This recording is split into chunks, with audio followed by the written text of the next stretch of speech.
noite. Boa noite a todos. Aí eu vou sair daqui de trás, né? Somos todos amigos, né? A gente vem aqui, eu já venho aqui faz algum tempo e ver vocês é um prazer. É um prazer. Eu não estou falando isso porque eu estou aqui dando palestra só para ganhar o público, tá? Tudo bem? Não, porque tem aquelas técnicas, não, olha que público maravilhoso, daí tudo, que legal, ninguém acha maravilhoso. Eu estou falando de verdade. Cada vez que eu venho aqui é uma alegria a mais. Na noite de hoje, o tema que eu separei para conversar com vocês é o Sede Perfeitos. Não sei se vocês lembram, está no capítulo 17 do Evangelho segundo o Espiritismo.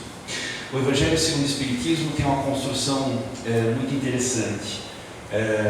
No Evangelho segundo o Espiritismo, os 4 primeiros capítulos são justificativas de Kardec, até justificativas meio científicas, a respeito de tudo que ele vai falar no Evangelho.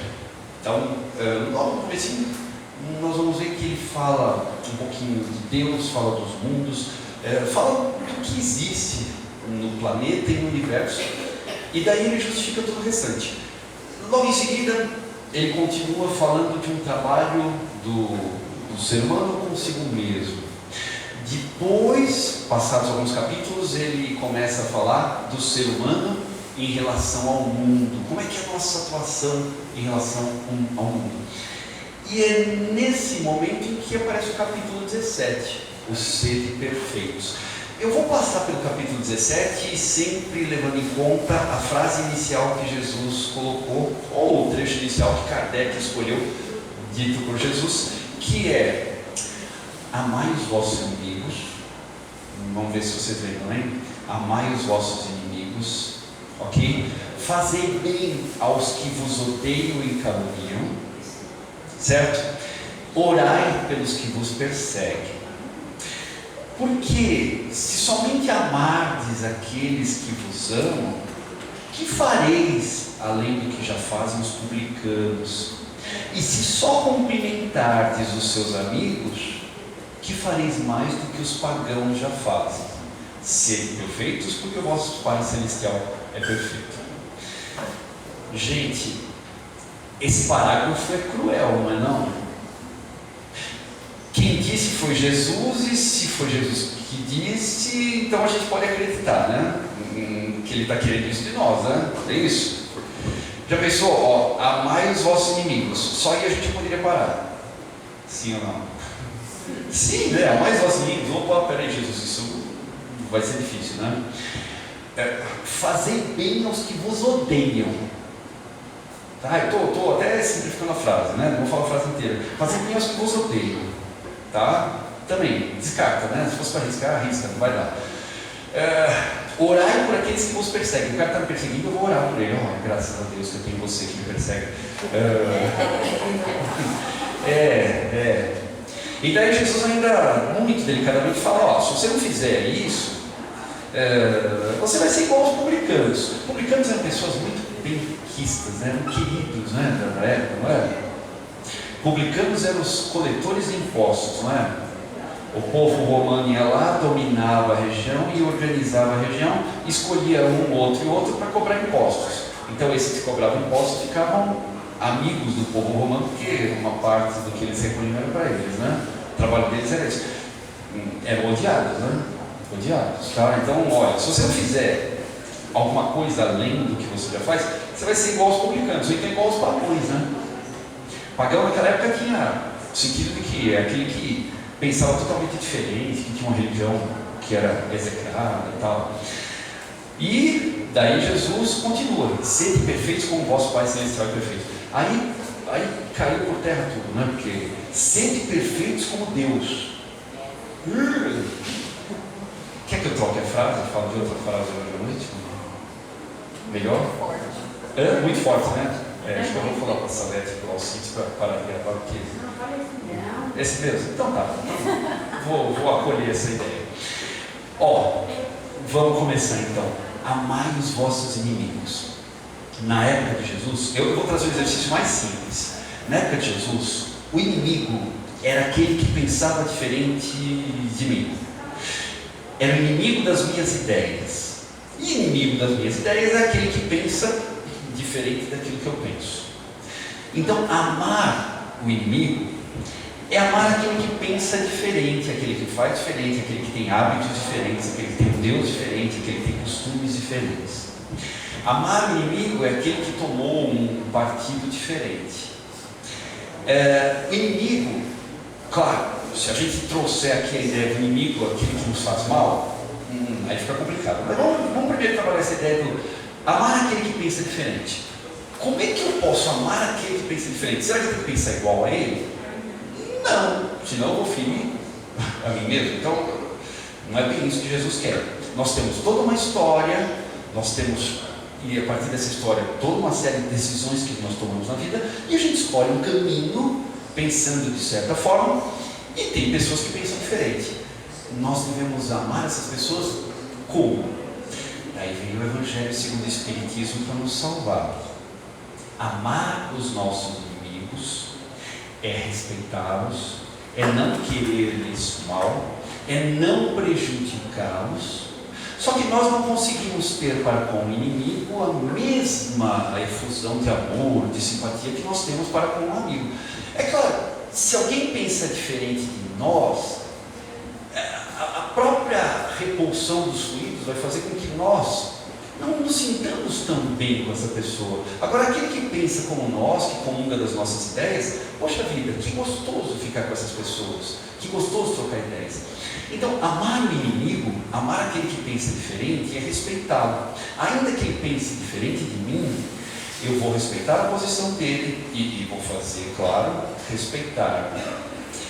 Então, quando Jesus pede para que nós amemos os nossos inimigos, ele está pedindo, em primeiro lugar, não a palavra amor no sentido de amar como amamos os amigos, mas a palavra amor no sentido de respeito. Aliás, existem alguns estudiosos que dizem que Jesus, ele levava ao pé da letra a palavra amor. A palavra amor, o verbo amar, se é verbo, é traduzido por ações. Amar, né, verbo, é uma ação. E essa ação vai ser traduzida a partir daquilo que a gente faz. Nós não precisamos ter o sentimento para com os inimigos, mas nós devemos ter as atitudes para com os inimigos. Repito, atitude de respeito, atitude de não prejudicá-los, atitude de deixar que eles conduzam sua vida, claro, sem que nos prejudiquem, né? Mas não nos prejudicando. E acho que é super simples fazer isso, né? A gente vota num partido político, outra pessoa vota no outro e a gente se abraça, a gente aceita, a gente fala, nossa, que bom, você não votou no meu, mas graças a Deus eu tenho você. É fácil, gente? Não. Às vezes o inimigo está dentro de casa. Ele faz diferente de nós. A gente aperta a pasta de dente pela ponta e essa pessoa aperta no meio. É isso? Só isso já dá briga, não dá?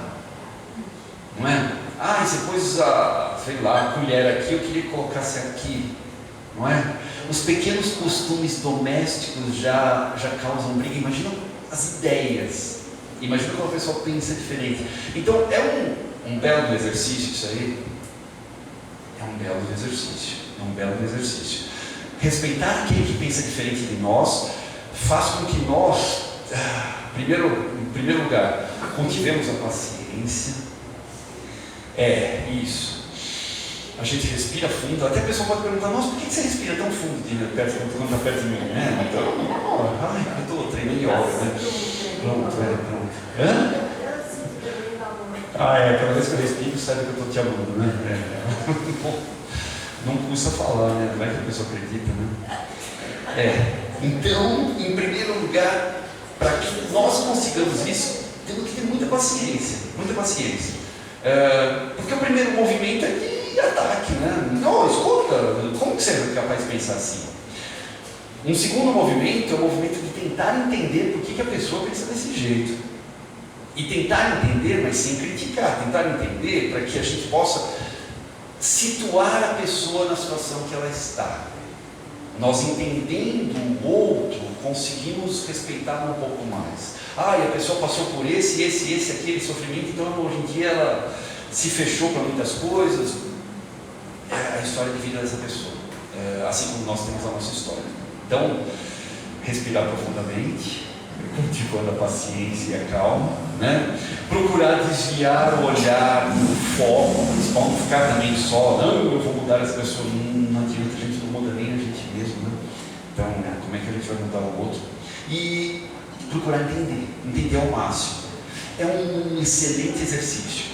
Os filósofos antigos, muitos deles, vou citar um ou outro, a gente pode citar Aristóteles, a gente pode citar Sócrates, muitos deles diziam que acontecia o seguinte, num diálogo é necessário que haja ganhos das duas partes. Quando nós dialogamos com alguém, apresentamos a nossa ideia, essa pessoa apresenta a ideia dela, não tem que ter um vencedor. Diálogo não é briga. Eu estou apresentando o que eu penso, a pessoa está apresentando o que ela pensa. Não tem que sair de lá um esmagado pelo outro. Tá vendo? Eu esmaguei ele com meus argumentos. Não. Segundo os filósofos, quando a gente dialoga, a gente aprende um pouco com o outro aprende um pouco conosco, e os dois ganham no processo. Então, vamos levar casos extremos. Eu votei no partido político, outra pessoa votou no outro partido político. Nessa discussão, teria que acontecer ganho em todas as partes, nós enxergando um pouco do bem que existe no outro, o outro enxergando um pouco do bem que existe no nosso, cada um ficando com a sua opinião, ou talvez não, e nesse processo, seres humanos que pensam diferente, se respeitando, poderiam aprender um pouquinho. Não é necessário que nós tenhamos uma convergência para as mesmas ideias, isso é impossível. Cada um tem um costume, cada um tem uma ascendência, cada um tem um tipo de trabalho, um tipo de pensamento e um tipo de emoção diferente. Então, cada um, como ser humano diferente, vai sentir e vai pensar da sua maneira. Ok? Isso é amar os inimigos. Fácil, né? Fácil. Tranquilíssimo, né? Eu gostei da respiração. Ok, daí Jesus continua, né? Jesus continua, depois de amar os inimigos, né? Nós temos que fazer bem àqueles que nos odeiam. Ok, se alguém me odeia, está me fazendo mal, tem que fazer o bem. Isso é dar a outra face, não é? Não para apanhar, como assim muitos falam, se alguém te bater uma face, dê a outra. Jesus trabalhava com simbologias. Se alguém te bater numa face, ou seja, se alguém for agressivo, dê a outra face.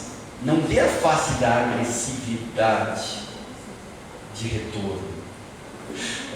Se alguém vier gritando comigo, se eu gritar com a pessoa me tirou do meu equilíbrio, porque eu não estava naquele momento gritando com ninguém.